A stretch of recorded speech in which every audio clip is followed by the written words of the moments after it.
시청자 여러분 안녕하십니까? 폴리티코 정치연구소입니다. 저는 신유철입니다. 자, 제가 이 시간에 여러분들 찾아온 것은 이재명의 이 도 넘은 행동들에 대해서 얘기 좀 하려고 합니다.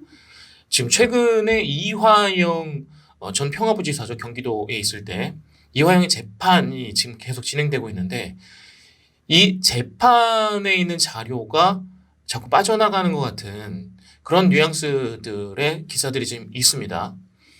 지금 이재명 측근들의 재판들이 지금 대체로 그런 느낌이에요. 이재명이 이 전방위적으로 이 재판 내용이나 피의자들의 생각들을 이 속속들이 파악하고 있다는 것으로 보여지는 거예요.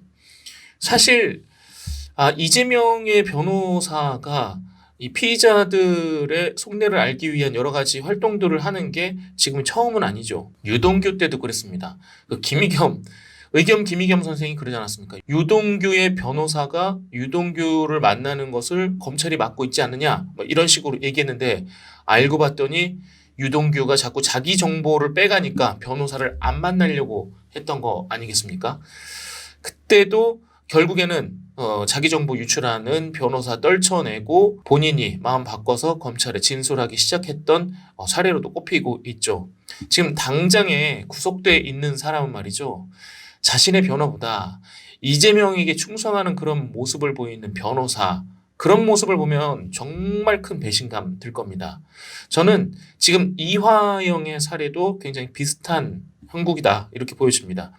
자신의 이 내밀한 일들을 변호사가 전부 까발리고 있는 것 같습니다. 그러니까 제가 보기에는 변호사가 자기 의지로 까발리는 게 아니라 이재명 쪽에다가 자꾸 정보를 넘기는 건 아닌가 하는 그런 생각들이 좀 들거든요. 조만간에 우리가 아마 이런 콘텐츠를 만들지 않을까 생각됩니다.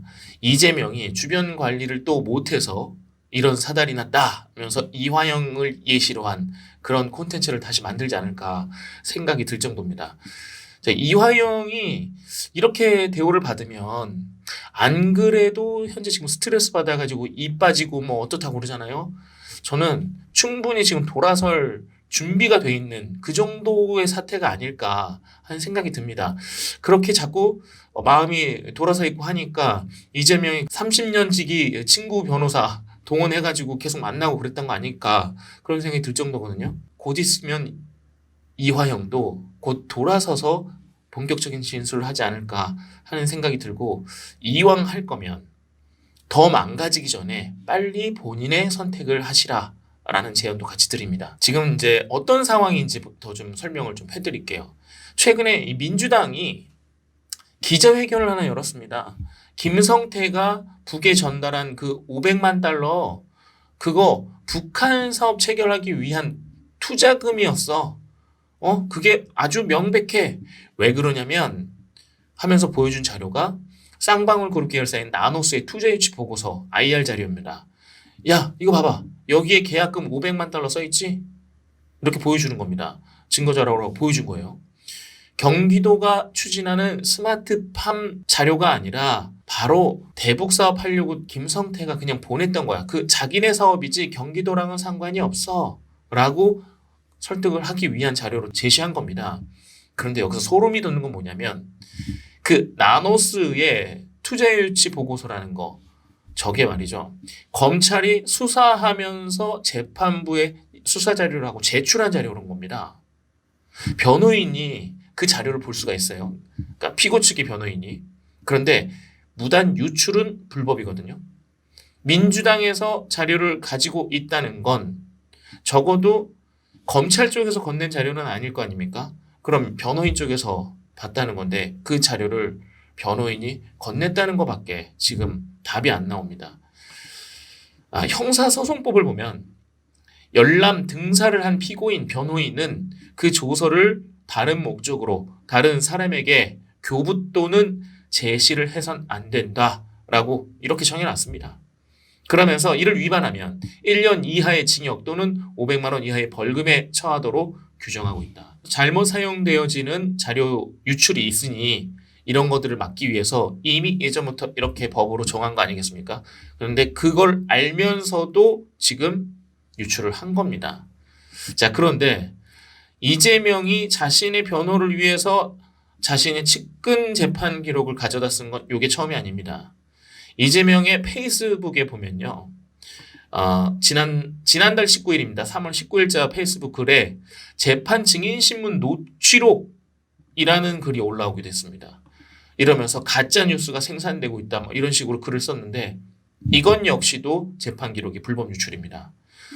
자, 이게 다 어떻게 가능하냐 이겁니다. 어떻게. 누군가 가져다 준 거죠. 그럼 검찰은 아닐 겁니다. 누구겠습니까? 자, 이재명은 이때도 이게 문제가 되니까 사흘 만에 글을 내리긴 했습니다. 그런데 볼 사람은 다 보지 않았을까요? 이렇게까지 위법을 저지르면서 이화영과 이재명을 가르고 있는 중인 겁니다. 불법을 동원해서까지 갈라야 되는 이유가 있겠죠. 저는 거기가 아주 포인트라고 봅니다. 자, 그럼 다시 대북 사업으로 좀 넘어가 볼게요. 북한에다가 돈을 준 게 밀반출로 돈을 준 거잖아요. 몰래. 만약에 이게 정당한 일이었으면 밀반출할 일은 사실 없었을 텐데 굳이 정부에다가도 그 문재인 정권이었는데 문재인 정권에다가도 말하지 않고 밀반출할 만한 그 이유가 뭘까? 저는 자꾸 그게 생각이 들거든요. 결국에는 이재명이 문재인도 밟고 넘어갈 뭔가를 준비한 건 아닐까. 사실 좀 소름이 돋긴 하는데 역시 적은 내부에 있다 이렇게 보여지기도 합니다. 자, 북한이 돈을 요구했기 때문에 돈을 준 거겠죠. 그 계약서에 보면 뭐 나노스의 투자유치 계약서에 500만 달러가 있다. 그렇기 때문에 김성태가 말한 500만 달러는 그 투자유치 계약서에 의한 돈이다라고 설명을 하는데 제가 누누이 말씀드리지만 북한은요. 그 계약서에 500만 달러 있으니 500만 달러 주십시오. 요게 아닙니다. 500만 달러 계약서를 쓰기 전에 미팅을 해야 되잖아요. 그 미팅할 때도 돈을 줘요. 그리고 계약서에 예를 들어서 결정권자가 이제 와가지고 뭐 서명을 하고 하잖아요. 그럼 결정권자가 오는 섭외비도 돈을 받습니다. 당연한 일인데도 항상 그런 움직임에는 돈이 따른다고요. 자, 그럼 반대로 생각하면 스마트팜 비용은 어떻게 했을까요? 저는 그 비용도 분명히 경기도가 아니라 다른 데서 돈을 들어갔을 거라고 봅니다. 만약에 김성태가 건네준 500만 달러가 그게 아니라면 다른 추가적인 돈이 투입됐다는 말로밖에 저는 안 보이거든요. 그러면 민주당이 스스로 이 대북 밀반출 비용의 이 판을 키운 겁니다. 민주당이 어떤 생각으로 그렇게까지 얘기를 했는지 모르지만 지금 스마트팜 비용은 따로 또 줬어라고 얘기하는 거랑 똑같습니다. 저는 이 현재 나와 있는 김성태의 500만 달러 이외에 뭐 김성태가 줬든 다른 사람이 줬든 추가적인 밀반출이 있다. 100% 있다. 보고 있습니다. 그리고 대북 묘목 사업 얘기도 하잖아요. 여기에도 만약에 이게 실제로 이제 대북과 관련돼서 추진된 사업이다라면 경기도가 아니라 다른 사람들이 돈을 또 댔겠죠. 경기도에서는 계속 반대해가지고 대북에 관련된 일들을 계속 축소시켰으니까 아마도 다른 돈이 들어갔을 텐데 거기에 들어간 묘목 사업에 들어간 돈 댄 사람, 그 사람도 찾아야 됩니다. 지금 민주당이 스스로 자기네가 돈을 퍼다 준 것들에 대한 이 경험을 계속 얘기하면서 판을 계속 키우고 있는 중입니다. 무덤을 파고 있는 중인 것 같아요.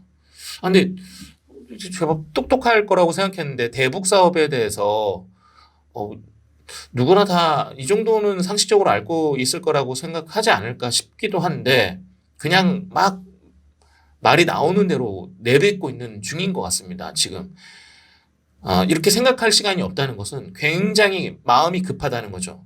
이재명을 현재 재판을 받고 있는 사람들과 갈라내는 이 사업이 너무 중요한 겁니다. 지금. 그래서 깊이 있게 생각 못하고 빨리 코앞에 있는 것부터 처리하려다 보니까 판을 지금 키우고 있는 중이에요. 검찰에게는 더 좋은 소식이라고 보여집니다.